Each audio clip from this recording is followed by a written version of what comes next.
és santo, santo Deus. Erga sua mão para o céu, dê uma salva de palmas para o Senhor Jesus. Tu és santo, santo, santo, santo, santo, santo, santo, santo Deus. Tu és tremendo, Jesus. Tu és tremendo, Jesus. Amém. Pega uma cadeira, irmãos. Puxa ela bem aqui perto, vem aqui para frente. Cada um pegue a sua, se você está acompanhado. Pegue para a pessoa que você está junto. Pode vir aqui perto, aqui, não tem problema ficar sem corredor, vem vindo aqui. Amém. Onde você se sentir à vontade. Eu só não gostaria que você ficasse muito no fundo. Amém. Aleluia. Amém.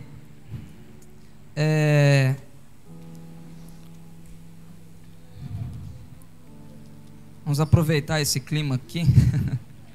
Vamos entrar na mensagem, depois a gente faz oferta, tá?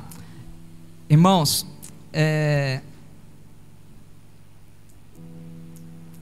hoje é o primeiro culto de 2017 e nós vamos entrar numa série de mensagens chamada Combate. Amém? Então,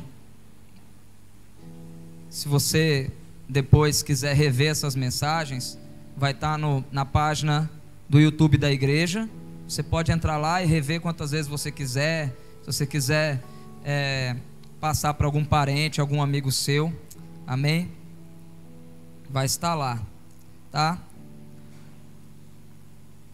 Abra sua Bíblia no livro de Mateus, capítulo 19.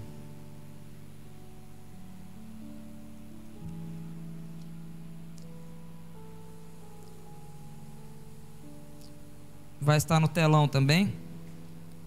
Deixa eu abrir aqui. Mateus.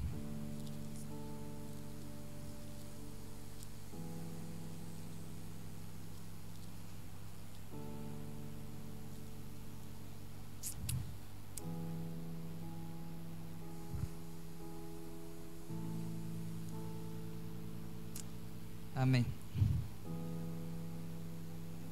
Queridos, pode alguém ficar triste ao ter um encontro com Jesus? Se alguém puder pegar uma água para mim, só um copinho ou dois, tá bom. Pode alguém ficar triste encontrando Jesus? A Bíblia fala de um homem que ao se encontrar com Jesus, ele ficou triste. Mateus capítulo 19, versículo 16. Me acompanha.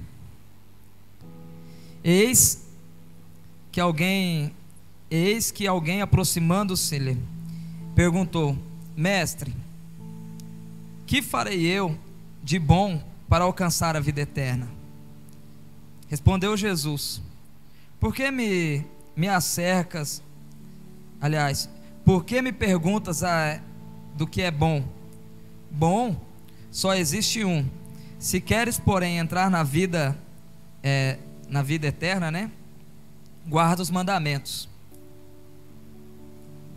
E ele perguntou: quais? Respondeu Jesus: não matarás, não adulterarás, não furtarás, não dirás falso testemunho, honra o teu pai e a tua mãe, e amarás o teu próximo como a ti mesmo. Replicou-lhe, amarás o teu próximo como a ti mesmo. Replicou-lhe o jovem: tudo isso tenho observado. Que me falta ainda? Disse-lhe Jesus: se queres ser perfeito, olha para o teu irmão e fala assim: você quer ser perfeito? Aí Jesus olha para o jovem e fala assim: se você quer ser perfeito, vai, vende teus bens, dá aos pobres, e terá um tesouro no céu. Depois vem e segue-me, Jesus disse. Aí o jovem, tendo porém o jovem ouvido esta palavra, retirou-se triste por ser dono de muitas propriedades. Amém. Jesus encontra com esse jovem, aliás, esse jovem encontra Jesus. E esse jovem queria ser salvo. Ele queria ir para o céu e etc e tal. Aí Jesus fala para ele: você quer? Então guarda os mandamentos. E o jovem: mas tudo isso eu já fiz. Sabe, irmãos, os mandamentos, os 10 mandamentos, já era conhecido por todo mundo daquela época, porque os 10 mandamentos existem há mais de 1400 anos. E ele já fazia os 10 mandamentos. Ele falou: Jesus, tudo isso eu já faço. Sabe, eu acredito que se ele perguntou, é porque ele sabia que em algo na vida dele existia um problema. Ele era falho, talvez, em algum ponto da sua vida. E aí Jesus fala: guarda os mandamentos e tal. E esse jovem diz: Deus, tudo isso eu já faço, Jesus e tal. Aí Jesus fala: então vai, vende tudo que você tem, dá para os pobres, fica sem nada mesmo, aí você vem e me segue. E aí ele se entristeceu e foi embora, não quis nem saber de Jesus. Sabe, irmãos, nós lemos essa passagem no livro de Mateus, mas vocês talvez não saibam, talvez vocês saibam, o Novo Testamento, só no Novo Testamento, as 4 cartas, os 4 evangelhos, aliás, são 4: Mateus, Marcos, Lucas e João. E os 4 evangelhos tratam do mesmo assunto e contam essa mesma história. Só que cada evangelho apresenta essa história de uma maneira diferente, em uma versão, em uma cara, em uma ótica diferente. Alguns evangelhos não falam o jovem rico. Alguns evangélicos falam um homem de posição. E em algumas versões até chama esse homem de príncipe. Talvez alguns pesquisadores, alguém que tenha escrito a Bíblia, no caso tenha traduzido ele como um príncipe, sabe? E talvez para um príncipe se dispor de tudo que tinha para seguir Jesus era demais. Talvez Jesus estava falando, talvez ele estava dizendo para Jesus: olha, eu já guardo os mandamentos, eu faço tudo que tem, mas eu ainda tenho que desfazer de tudo que eu tenho para seguir Jesus, para te seguir. Aí Jesus fala: isso mesmo, sabe? E ele estava reconhecendo quem era Jesus, porque ele inicia a conversa chamando Jesus de bom. E ainda Jesus interroga ele e fala: por que você me chama de bom? Se só Deus é bom. Porque naquela época só usava a palavra bom, só se referia a ela, só dizia ela para Deus. Ao momento dele dizer para Jesus que ele era bom, ele estava reconhecendo quem Jesus era, que Jesus era Deus. E aí Jesus fala: por que me chamas de bom, se só Deus é bom? Jesus interroga ele dizendo: então você sabe quem eu sou. Você sabendo quem eu sou, você tem a revelação completa. Cabe a você obedecer ou não. E Jesus pega pesado com aquele homem, porque afinal ele sabia quem Jesus era. Jesus pega pesado com aquele homem dizendo: vai, vende tudo que você tem e me segue.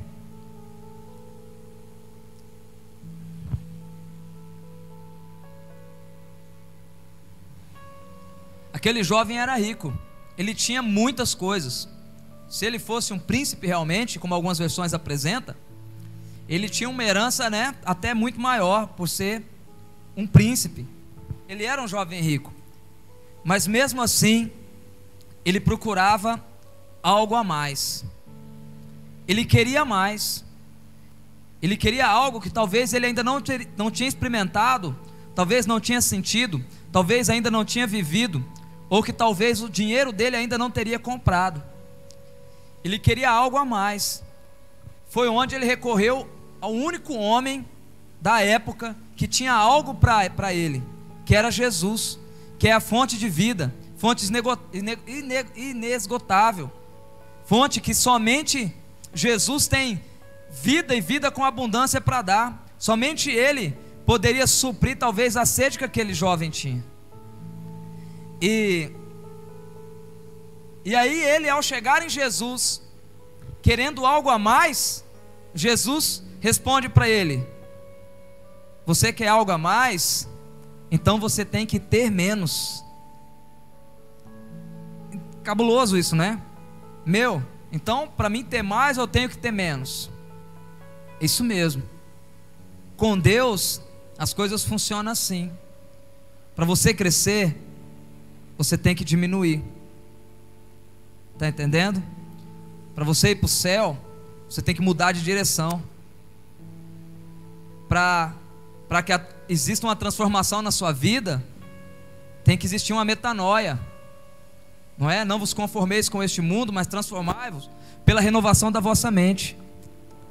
Então com Jesus tudo é ao contrário. Jesus olha para aquele jovem e fala: você vem a mim querendo mais, mas para você ter mais, você tem que ter menos. Pega tudo o que você tem, vende, dá para os pobres e vem e me segue. No momento que aquele jovem escuta isso, ele se entristece,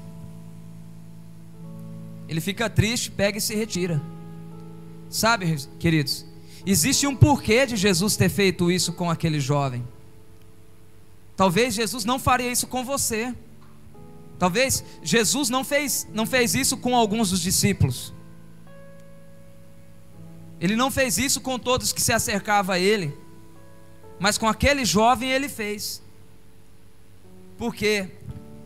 Porque para servir a Deus existe uma questão de dependência, de obediência e de prioridade.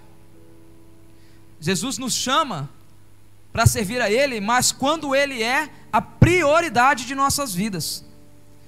Ele quer ser o primeiro na sua vida. Ele quer ser o único na sua vida. Está entendendo? Então quando Jesus fala para ele: vai, vende tudo o que você tem, Jesus estava pensando com ele: vamos ver se ele realmente me quer. Porque se ele me quer, ele vai vender, e depois ele vai vir me seguir. Querido, quem tem Deus tem tudo. Quando você coloca Jesus em primeiro lugar, as coisas acontecem. Sabe, às vezes nós lutamos com as nossas forças, batalhamos com as nossas armas. Está entendendo? Querido, enquanto nós lutarmos talvez com o nosso dinheiro, com o nosso status social, com a nossa posição social, nós não chegamos em lugar nenhum. Nadamos e morremos na praia. Chegamos a lugar algum. Mas quando Jesus é o nosso general, quando Ele está à frente, e Ele fala: vai, vende, vem comigo, vamos embora, a coisa acontece. E aquele jovem, Jesus faz isso por uma questão de obediência, para testar aquele jovem, uma questão de prioridade. Vamos ver se ele vai me priorizar, se eu vou ser o primeiro na vida dele. Porque se ele realmente quer, eu vou ser o primeiro. Em Mateus 16, 24,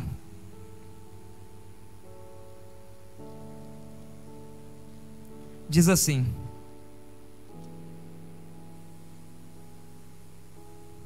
então disse Jesus aos seus discípulos.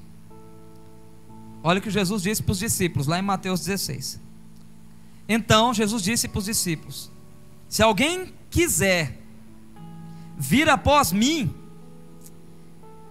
negue-se a si mesmo, tome a sua cruz e siga-me.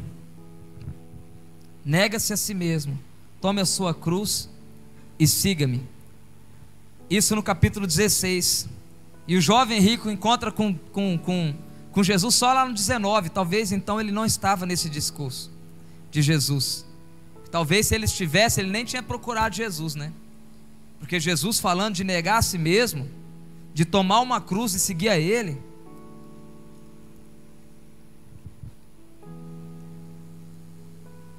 Sabe? Talvez você está pensando aí, que cruz é essa? Negar a mim mesmo?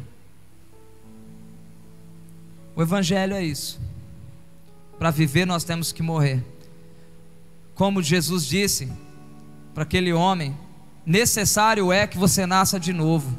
Aí o homem questionou: mas Jesus, eu tenho que nascer de novo? Como é que é? Eu tenho que entrar na barriga da minha mãe? Jesus: não, você tem que nascer da água e do Espírito.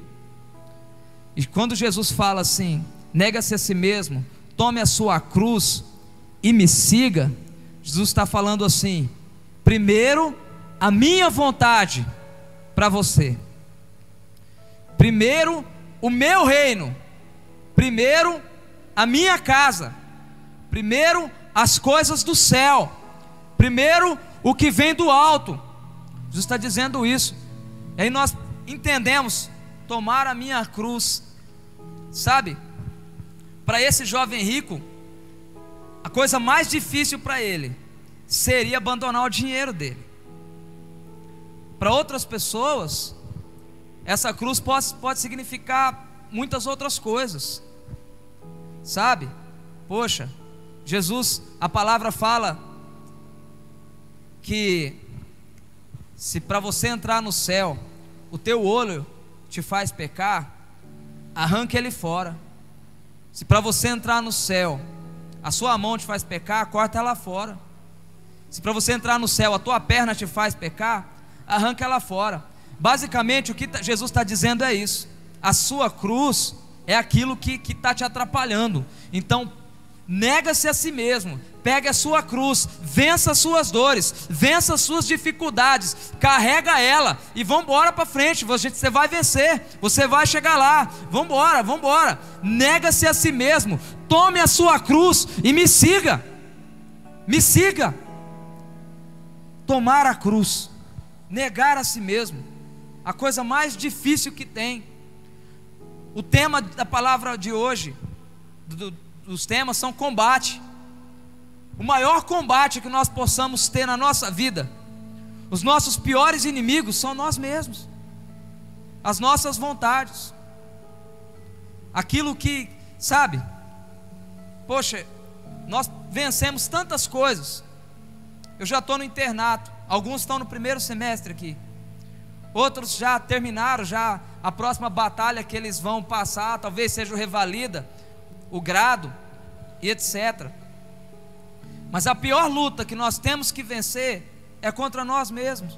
Um dia eu pensei: poxa, esse professor, ó, nossa, esse misericórdia, esse abençoado aí, passou, cara, está lá 3 anos atrás, eu venci ele estudando.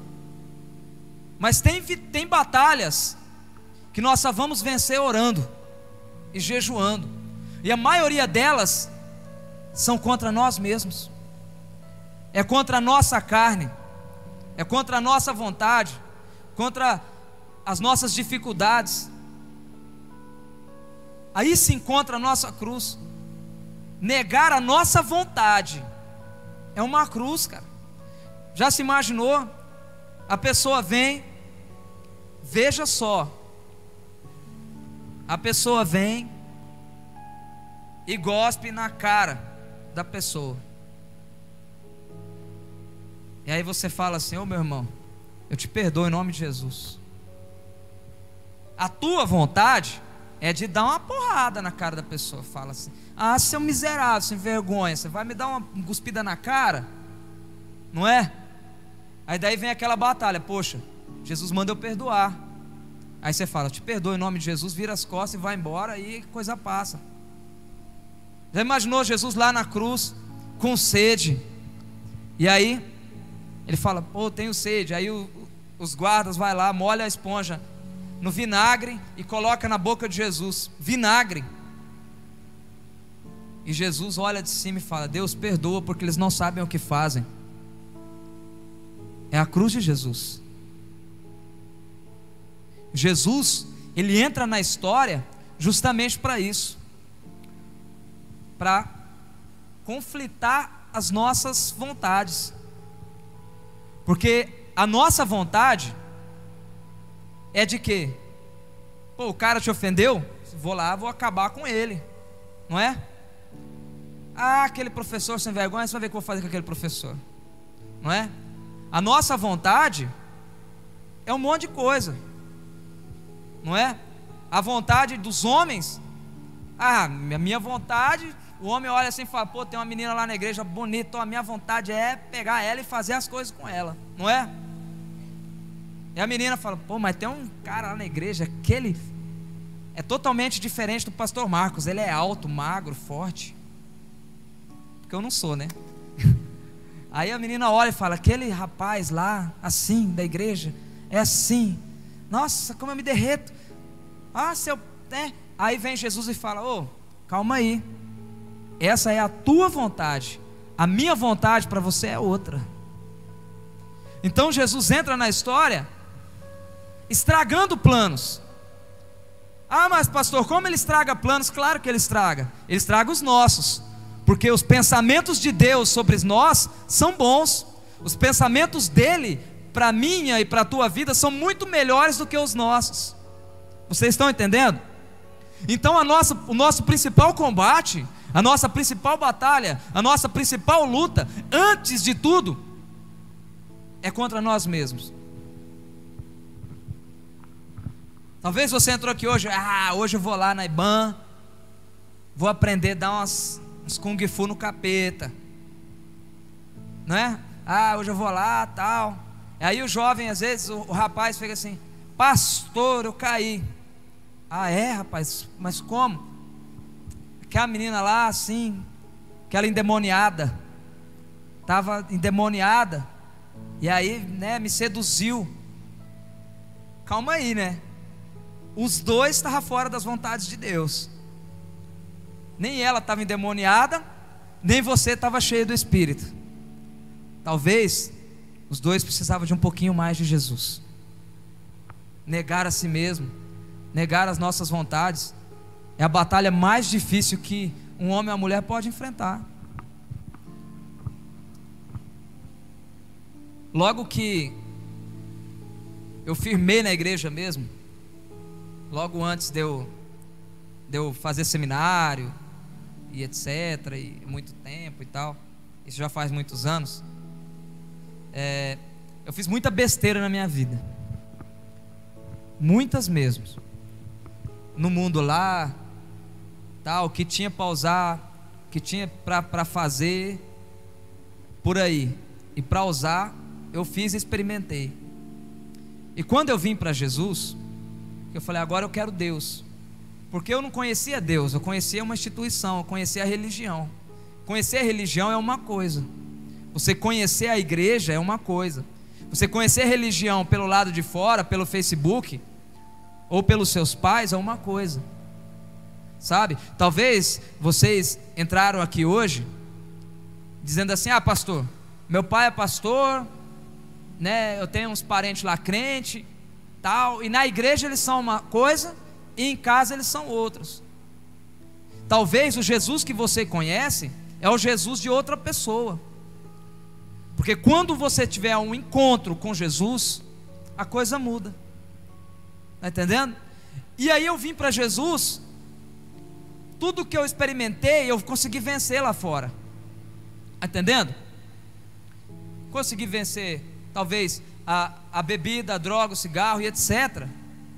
Mas teve uma coisa que foi a pior do pior das batalhas, que foi contra mim mesmo, que foi a sexualidade. Existem muitas coisas que nós podemos vencer aí fora. O que vem de fora, o que Satanás apresenta, os pratos que ele pode pegar lá fora e colocar na tua frente, esse você vence. Se você estiver com Jesus, você vence. Mas existem situações na nossa vida que só Jesus para fazer você vencer. Cara, é aquela luta contra você e você mesmo, sabe? Quem já assistiu aquele filme do Jim Carrey, Eu e Eu Mesmo, e Irene, que ele tem dupla personalidade, às vezes ele bate nele mesmo, etc. E às vezes esse tipo de coisa, nós lutamos contra nós mesmos, cara. E aí Jesus, o que ele está dizendo para esse jovem? Vai, vende tudo, pega a sua cruz e me siga. Você quer participar do meu exército? Toma a sua cruz e me siga. nega-se a si mesmo, nega-se a si mesmo, nega-se a si mesmo, nega-se a si mesmo, tome a sua cruz e siga Jesus. Por que seguir Jesus? Por que nós temos que abrir mão do que nós temos, do que nós somos, do que nós fazemos, do dinheiro que temos? Porque Ele é suficiente. Deus é suficiente. Jesus é suficiente. Pedro, quando ele entendeu que Jesus era suficiente na vida dele, Jesus vinha por cima da água caminhando. Se liga, que coisa louca. Estão lá no meio do mar, vem Pedro caminhando, Jesus caminhando sobre as águas. E isso ultrapassa o limite da física, da matemática, de tudo que nós podemos pensar. E aí Pedro fala assim: Jesus, se é tu mesmo, manda que eu vá até ti. Deixa eu ir aí onde você está. Isso no meio do mar. Presta atenção. No meio do mar. E aí Jesus fala assim: quer vir? Então vem. Bora, Pedro. E aí Pedro pega, bota o pé para fora do mar. Se fosse eu, colocaria o pé para fora do barco. Um pé, né? Pô, tá firme mesmo, né? Pedro pega e vai sair andando em direção a Jesus, em direção ao Mestre. E ele caminhou sobre as águas. Ele já negou a si mesmo no momento que ele falou assim: Jesus, se é tu mesmo, deixa eu ir até você. Ali ele estava negando o medo dele. Ele estava negando tudo que ele acreditava, porque ele era pescador. Ele estava no meio do mar direto, ele mergulhava direto na água, direto ele estava no meio dos peixes, direto ele estava pescando, ele sabia que aquilo ali era fundo.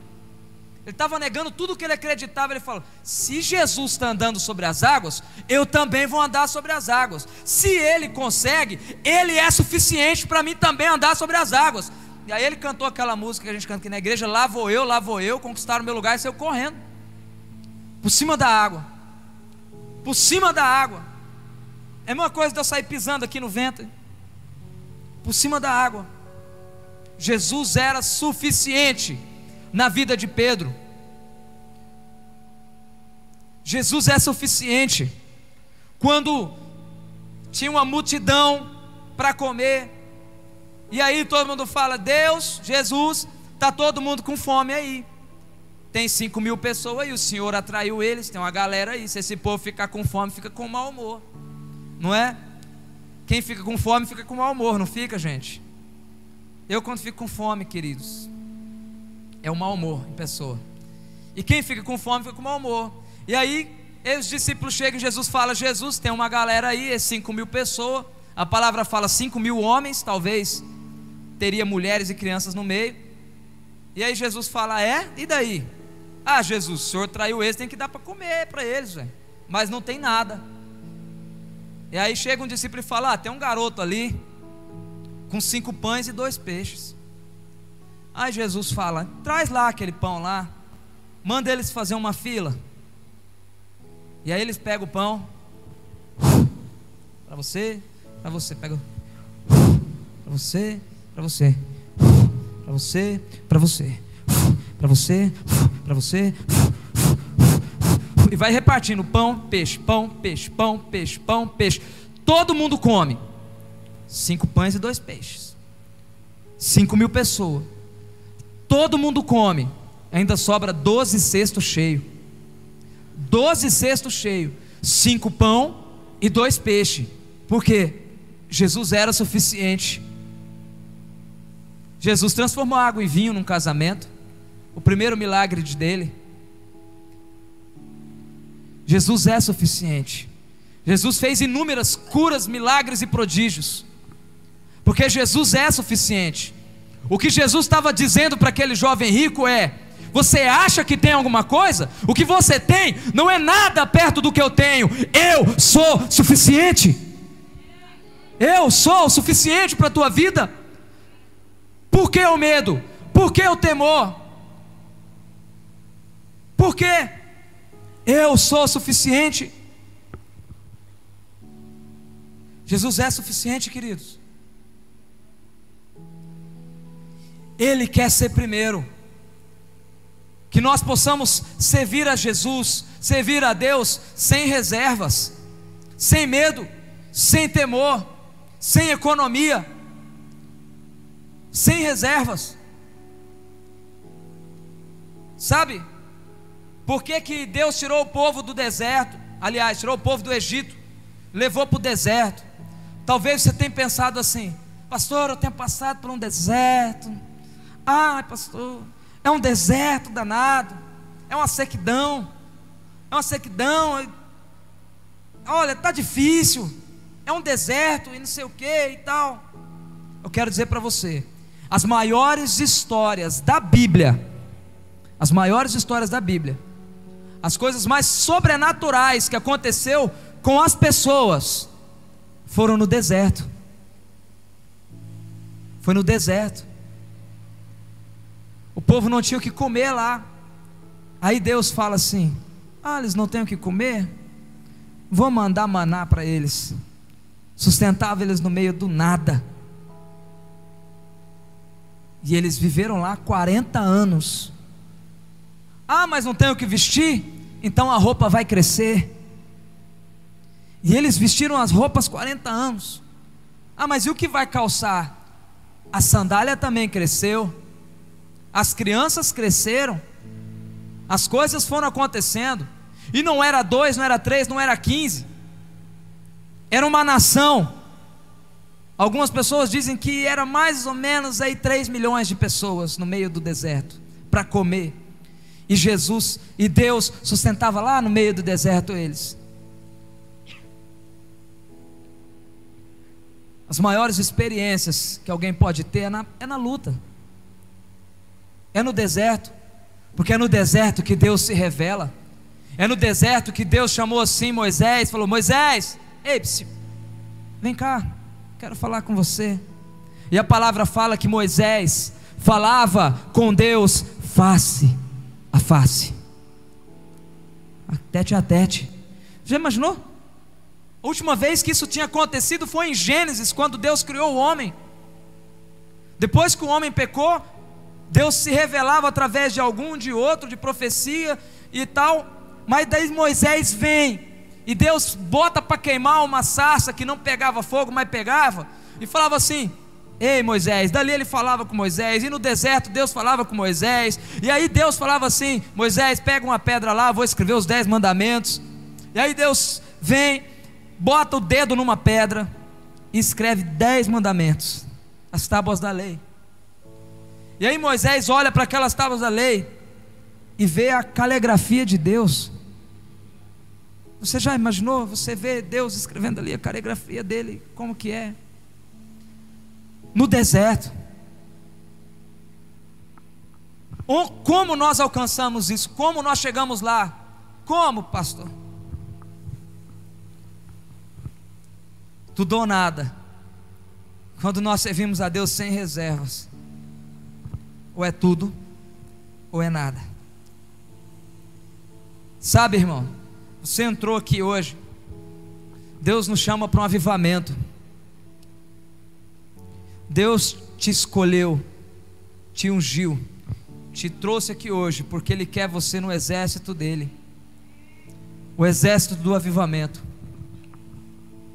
o exército que vence as suas próprias vontades, os seus medos, a sua fraqueza, e pega a cruz e fala: para onde é, Jesus?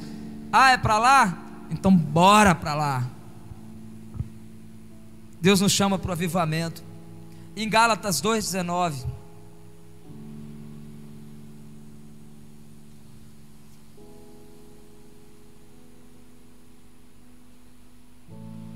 colocou aí?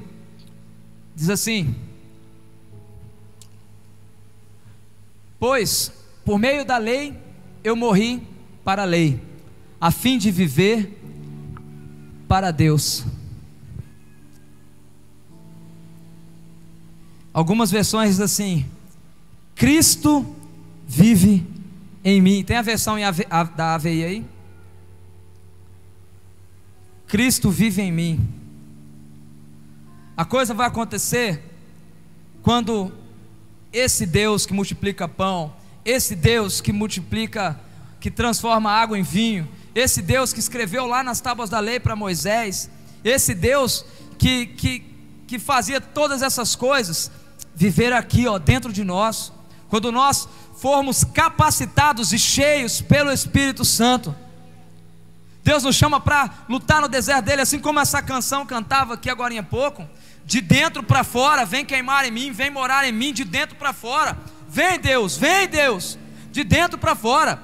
A transformação, antes de acontecer lá na nossa casa, lá na faculdade, em tudo que é canto aí, é aqui dentro que tem que mudar.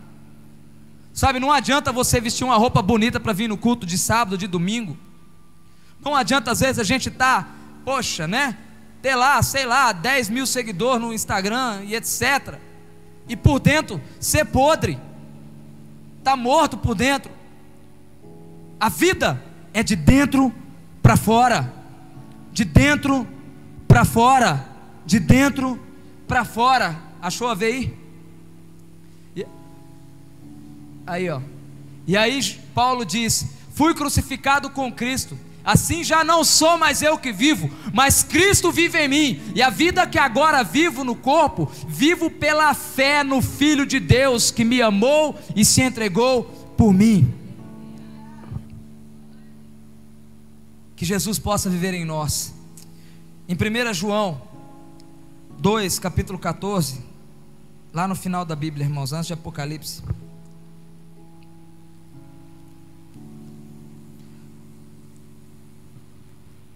Parte B do versículo, João diz assim, Deus falando através de João: jovens, eu vos escolhi porque sois fortes, e a palavra de Deus permanece em vós, e tendes vencido o maligno. Jesus nos chama, Ele escolheu cada um aqui porque você é forte, porque você é forte. Hebreus 10, 39 diz assim: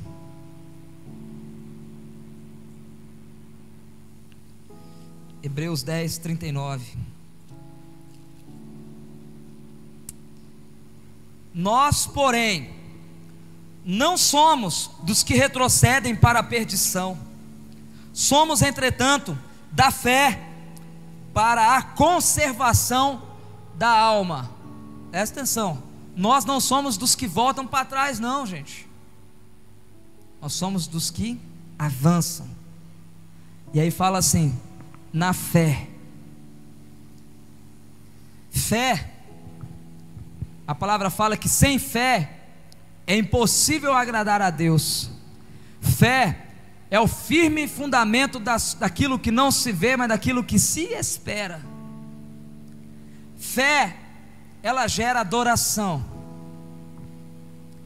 A palavra adoração no grego significa avodar. Olha para o teu irmão e fala assim: avodar, para você não esquecer. Fé, aliás, adoração significa avodar. Fala para ele de novo: avodar. Avodar significa trabalho. Então, a fé que eu tenho me leva a adorar. E adoração significa avodar. E avodar significa trabalho. Então Deus está mandando trabalhar. É isso mesmo. Que a nossa adoração possa vir a Deus através de tudo que nós fazemos, vivemos e conquistamos. Que nós possamos adorar a Deus lá no nosso trabalho, isso mesmo.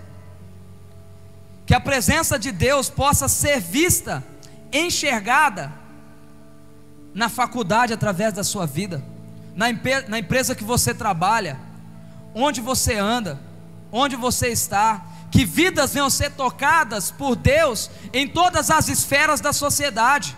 Que Ele possa ser engrandecido e adorado através da sua vida lá na sala de aula, lá com o seu professor, talvez, com o teu doutor, lá na empresa que você trabalha, na tua casa, na família, onde você estiver, que esse Deus possa ser adorado através de tudo que você faça. Ah, pastor, eu faço aí uns bicos por aí, mas o que você faz? Ah, eu vendo roupa na internet. Sabe o que você pode fazer?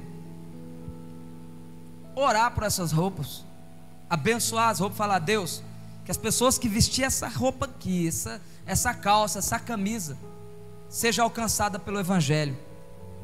E você vai orando e abençoa as suas coisas, abençoa a empresa que você trabalha, abençoa o seu patrão, abençoa a pessoa que trabalha junto com você, que talvez seja um chato, insuportável. Você fala assim: Deus, ele é insuportável, mas é porque ele não te conhece, Senhor, que me deu uma estratégia para alcançar ele.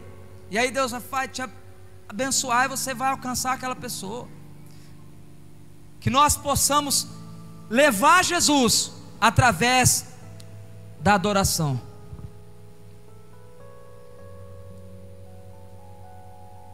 Deus convoca cada um nessa noite, irmãos, para o exército do seu avivamento. O exército do seu avivamento. Onde nós estivermos, que pessoas sejam avivadas pelo Espírito Santo e por Deus e pelo poder dele. Onde você estiver, onde você estiver, aonde você estiver, que nós possamos dizer: tá bom, Jesus, se o Senhor me quer 100%, tudo ou nada, está aqui. Talvez você está pensando: ah, pastor, mas você me conhece, você não sabe como eu sou imperfeito, você não sabe o quanto eu erro, você não sabe dos meus pecados. Sabe, Paulo foi o maior evangelista que já existiu. E antes de Paulo pregar a palavra, ele matava quem pregava. Antes de Paulo sair para pregar, alguns capítulos antes, em Atos, ele estava atacando pedra em Estevão. Depois Jesus usa ele como um dos maiores evangelistas do Novo Testamento. Pedro era um pescador, não sabia de nada, era um Zé Ninguém. Aí Deus fala assim para ele: Jesus, aliás, é você que eu quero, Pedro, vem, me segue, pega a sua cruz, vem atrás de mim. Aí Pedro vai. Aí chega um momento que Pedro fala algumas coisas lá com Jesus lá. Aí Jesus fala assim para ele assim: afasta-se de mim, Satanás. Jesus olha para Pedro e chama Pedro de diabo. Você está sendo pedra de tropeço, Pedro. Afaste de mim, Satanás. E alguns capítulos depois, Jesus olha para Pedro e fala assim: Pedro, tu és pedra, tu és rocha, e sobre você, Pedro, eu vou edificar a minha igreja. Sabe, irmãos, não importa o que você fez, da onde você veio, se você cheirava pó, o que você fazia lá fora, eu não estou nem aí para isso. Ninguém aqui está, e Jesus muito menos. Deus liga porque Ele pode fazer com você. O que Ele pode fazer com você. Sabe, às vezes nós colocamos limitações em nós. Jesus quer te chamar para o avivamento, porque Ele sabe que vidas podem ser trocadas através da sua voz, que pessoas podem ser curadas através da sua oração, que demônios vão sair através da sua intercessão, que famílias vão ser ganhas através da sua vida, através de você. Ele sabe o que pode fazer de você. Satanás também sabe a bomba que tu pode ser na mão de Deus. E você acha que Ele quer que você seja isso? Você acha? De jeito nenhum. Ele prefere você sentado aí mesmo, no banco, sem fazer nada. Às vezes Satanás fala assim: olha, ele está lá na igreja, mas deixa ele lá, ele fica quietinho mesmo, só vai no domingo, está lá no cantinho dele, não fede, não cheira, deixa ele lá. Jesus não te chama para não feder e nem cheirar. Ele te chama para ser diferente, para ser doido igual Pedro, Ah, Jesus, então o Senhor falou que eu operaria milagres e maravilhas, talvez até maior que você, então tá bom. Onde está o hospital que eu vou lá orar e todo mundo ser curado? Jesus chama para ser doido mesmo na presença dele. Avodar, trabalho, que a nossa adoração saia simplesmente do erguer de mãos e entre na marcha, na caminhada, no posicionamento, no pegar da espada. É isso que Deus nos chama, irmãos, e é para isso que Ele te chama, para isso que Ele te escolheu, e por isso que você está aqui hoje. Não existe cristianismo sem envolvimento. Vou repetir: não existe cristianismo sem envolvimento. Porque com Deus a gente se envolve, porque senão a gente não está no cristianismo, a gente está assistindo. Apocalipse 3,16, Deus está mandando as cartas para as igrejas, e aí Ele diz assim: tenho contra vocês, bota isso aí, assim porque você é morno, não é frio e nem quente, estou a ponto de te vomitar da minha boca. Olha o que Deus está falando. Não existe cristianismo sem envolvimento, porque você não é quente e também não é frio, você é morno, meu. Sabe, irmãos, comida é boa quente, picolé é bom gelado, café é bom quente ou gelado, não é? Lá no Starbucks, etc. Ou é quente ou é frio, porque o morno é ruim, não é? O morno é ruim em todo tipo de situação. Às vezes a pessoa está num relacionamento, aí é aquele relacionamento morno, a pessoa não sabe se ama ou se é amado, é aquela coisa assim, ai, que coisa morno, não é? Quem gostaria aqui de ser amado mais ou menos? Ah, se eu fosse mais ou menos amado, estava bom. Jesus não te amou mais ou menos, Ele deu a vida por você. Ele falou: eu te amo, e te amo para valer, sabe?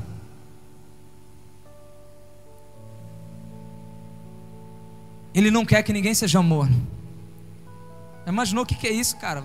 Ser morno ao ponto de Deus olhar assim e ter vontade de vomitar? Não existe cristianismo sem envolvimento. Deus olha para cada um aqui hoje e fala assim: você está disposto? Você quer? Se você quer, entra no meu exército e a coisa vai começar a acontecer. Deixa tudo, pega a tua cruz e me siga. Tudo ou nada, tudo ou nada, tudo ou nada, tudo ou nada. Algumas estatísticas: na China, 1.200 pessoas se convertem por dia. E eu estou falando de um país comunista, onde quase não tem Bíblia. As Bíblias que tem legalizada na China fica no museu, onde você tem que pegar uma fila para você poder chegar no fim dela. A hora que você chega na Bíblia, você pode ler um capítulo, daí você tem que virar e ir embora, porque tem o de trás que também tem que ler a Bíblia. Eu estou falando da China. 1.200 pessoas se convertem por dia. Por dia. Tem que pegar uma senha, sabe o que é isso? Esperar 2 anos para você poder ler um capítulo da Bíblia, porque você não pode ter, porque senão você morre. 1.200 pessoas se convertem por dia. No mundo, 1 milhão de pessoas se convertem por semana. No Brasil, nós alcançamos a estimativa, no Brasil, 97,2 milhões de cristãos. Em até 2020 será 150 milhões. A questão não é a quantidade de cristãos que nós temos no Brasil, é o que tipo de cristão que nós estamos sendo. Intenso? Cristãos do tudo ou nada? Ou cristão meia boca? Ah, eu sou crente, sou evangélico, porque é moda.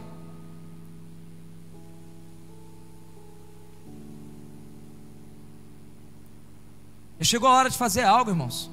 Porque com 97,2 milhões de cristãos no Brasil, já era para a gente ter senador, presidente,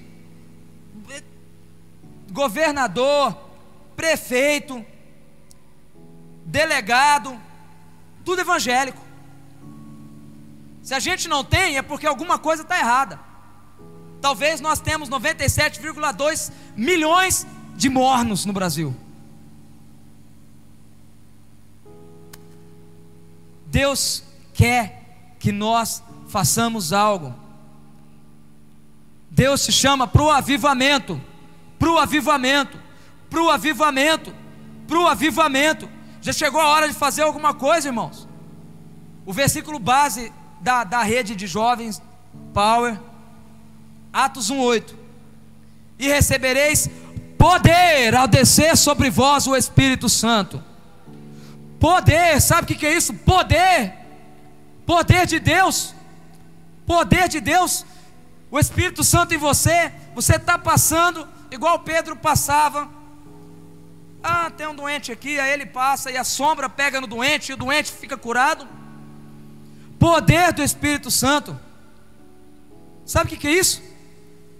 Poder do Espírito Santo é você olhar para alguém e falar: pô, querido, você não... Ah, você é surdo, né? Deixa eu orar. Escuta em nome de Jesus, e a pessoa começar a escutar. Você olhar para um paralítico e falar: anda em nome de Jesus, e o paralítico começar a andar. Poder do Espírito Santo. Isso acontece quando nós mergulhamos em Jesus de cabeça e fala: tá bom, Deus, eu estou aqui, me leva. Quando nós podamos dizer igual Paulo disse: já estou crucificado com Cristo, agora a vida que vivo, não vivo mais eu, mas Cristo vive em mim. Jesus te chama para algo diferente. Em Atos 17, versículo 6, você pode ler aqui, ou pode ler em casa. Tem uma passagem sobre Paulo e Silas e mais algumas pessoas que seguiam eles, que davam o número de 11 pessoas. E eles foram perseguidos. E aí pegaram eles, e eles não, eles conseguiram escapar. Mas daí pegaram alguns deles e levaram lá e falaram bem assim: contudo, não os achando, arrastaram Jazã e alguns outros irmãos para diante dos oficiais da cidade, gritando: esses homens que têm acusado alvoroço por todo o mundo, agora chegaram aqui.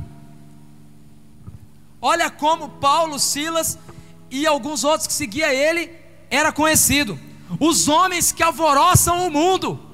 Os homens que alvoroçam o mundo. Chamaram eles de: olha só, aqueles que estão mudando o mundo, que estão alvoroçando o mundo, que estão fazendo bagunça, que está estragando aí, chegaram aqui. Como você quer ser conhecido? Eles eram conhecidos como os homens que alvoroçavam o mundo com o Evangelho de Jesus, com a palavra de Jesus, com o poder de Jesus, com o poder de Jesus. É tempo de abalar o mundo, é tempo de abalar a faculdade onde você estuda, é tempo de abalar a tua casa, os seus familiares. Ah, pastor, mas eu estou na igreja há um tempão, meu marido não se converte. Tem alguma coisa aí. Já é tempo de abalar a tua família. É tempo de abalar todas as esferas, queridos. Deus quer você. Deus quer você. Deus quer você. Você já entendeu isso? Que Deus quer você. E foi por você que Ele morreu naquela cruz, porque Ele quer você. Ele quer você.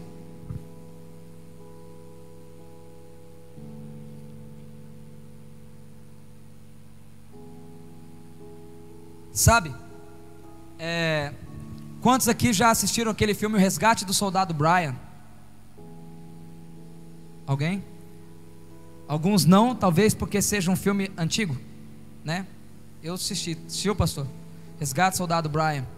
É com Tom Hanks e alguns outros. E no filme, uma mulher tem 3 filhos. Os 3 filhos dela vão para a guerra. E daí, na guerra, morre 2 filhos. E sobra o terceiro, que é o Brian. E o terceiro fica de refém.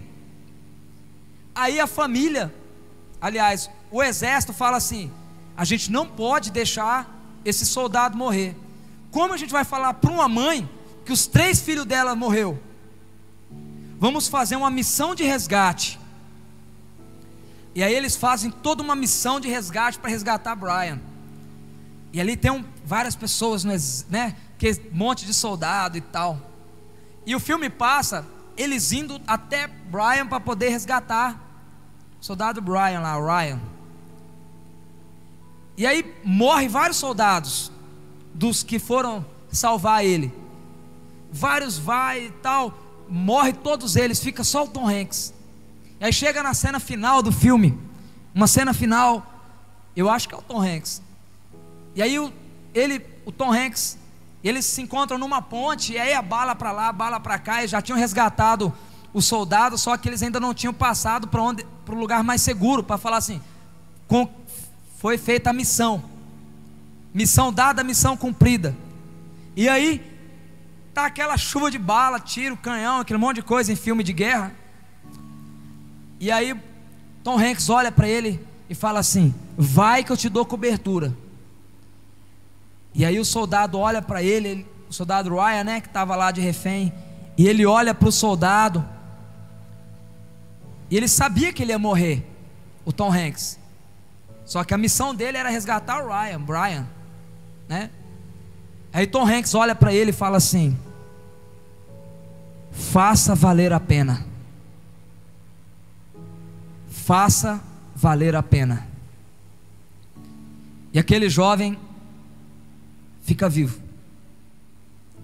E aí passa-se muitos anos depois, no final do filme, aquele jovem chega onde está enterrado ali todo mundo que foi resgatar ele. Eu acho que era uma equipe de 15 soldados. Aí ele já está velhinho, né? E ele diz assim: eu tentei viver, eu vivi da maneira mais intensa possível. Tudo que eu tinha para fazer, eu fiz do melhor jeito possível. Sabe, irmãos, eu fico imaginando Paulo, Silas e todos os apóstolos que morreram, e tantos outros missionários que morreram, e outros que ainda estão morrendo por aí, para que o evangelho seja levado, para que essa palavra chegasse até nós e chegasse até você.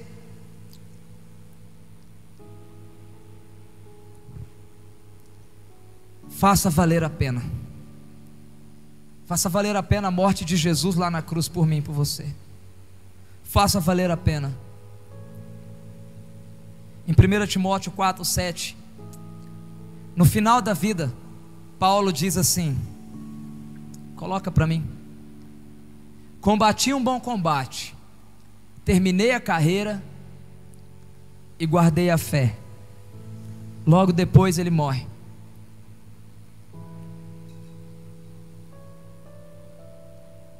Meu sonho é um dia eu poder dizer isso, sabe, bem velhinho, falar assim para Deus: Deus, combati um bom combate, terminei a carreira, agora pode me levar.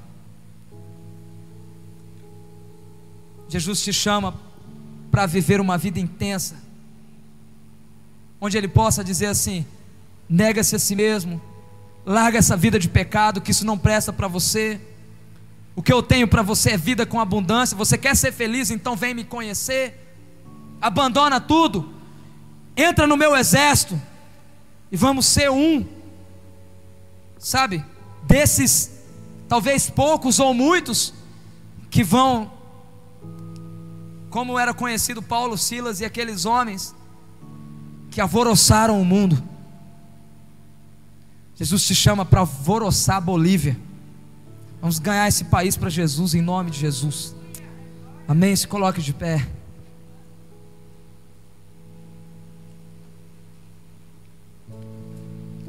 Tu és santo, Senhor.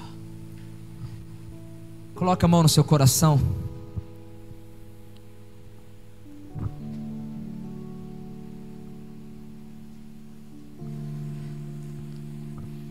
Coloque a mão no seu coração. Diga para Deus: Tu és santo, Senhor. Meu Salvador.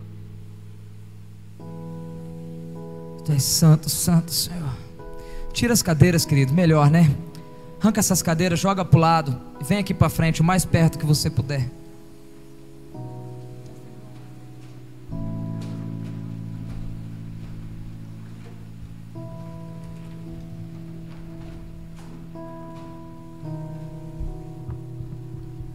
Tu